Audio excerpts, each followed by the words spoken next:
Welcome to the Monterey Museum of Art. This exhibition of over 100 paintings, works on paper, and photographs features some of the most well-known works produced by some of the most famous artists who worked on the Monterey Peninsula.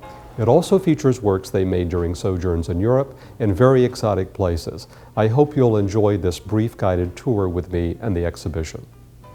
One of the great traditions here in Monterey is our plein air tradition, the tradition of painting outdoors with a portable easel. This was introduced to the Monterey Peninsula by a French artist named Jules Tavernier.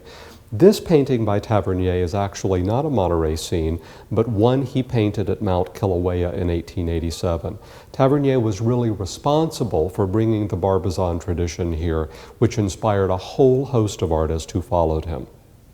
The subtitle of our exhibition, Land and Sea, is Photographs and Paintings of Monterey and Beyond.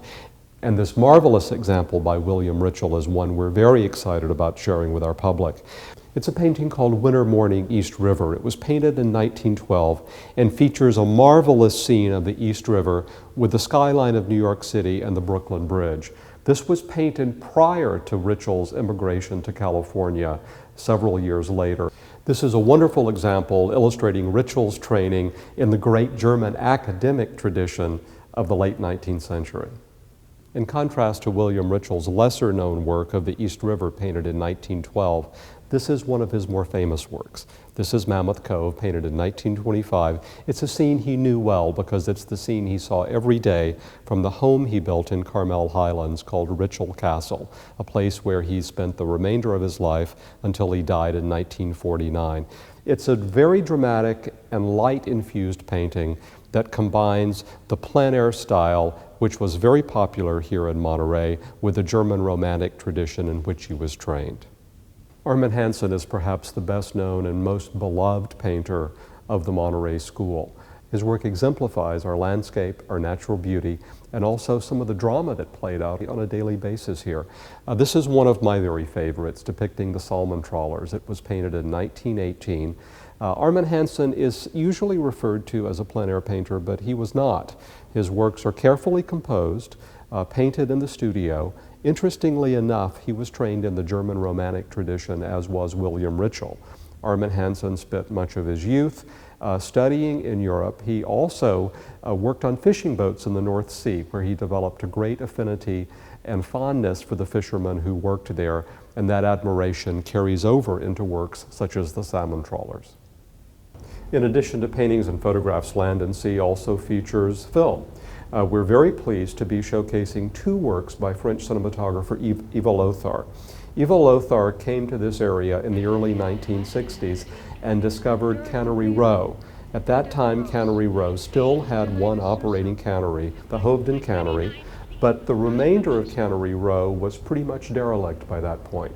The resulting film, Street of the Sardine, depicts Cannery Row at its decline before it was revitalized, before the Monterey Bay Aquarium, really at the beginning of our knowledge of conserving the world's ocean resources. It's a wonderful film. A later film we're also showing depicts Moss Landing, and it has a fantastic soundtrack to accompany it.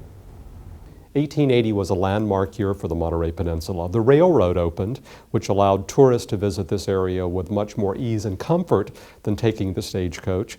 It also marked the opening of the Hotel Del Monte, which is now, of course, the Naval Postgraduate School. This marvelous painting by Joseph Strong depicts the 4th of July in 1880 and some of the great industrialists of California, among them Charles Crocker and his wife. Charles Crocker is seen here with the white hair, and his wife is standing next to them. Charles Crocker built the Hotel Del Monte.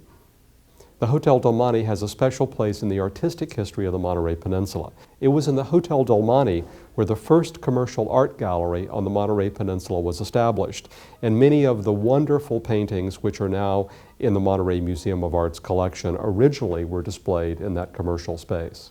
E. Charlton Fortune is one of the great and beloved painters of our area. She was the preeminent California Impressionist. She was born in Sausalito, escaped the San Francisco earthquake with her mother and sister, came to Carmel. She gave up painting in the 1930s and devoted the rest of her life to producing religious works of art. But prior to that period, she produced some of the most colorful and light-infused Impressionist works ever to be made in Northern California. This particular painting is a scene well known to those of us who live in Monterey. It's of Hatton Ranch, which is at the mouth of Carmel Valley, now home to the Barnyard Shopping Center, but it was one of the most beloved and familiar scenes that Monterey artists captured during this period.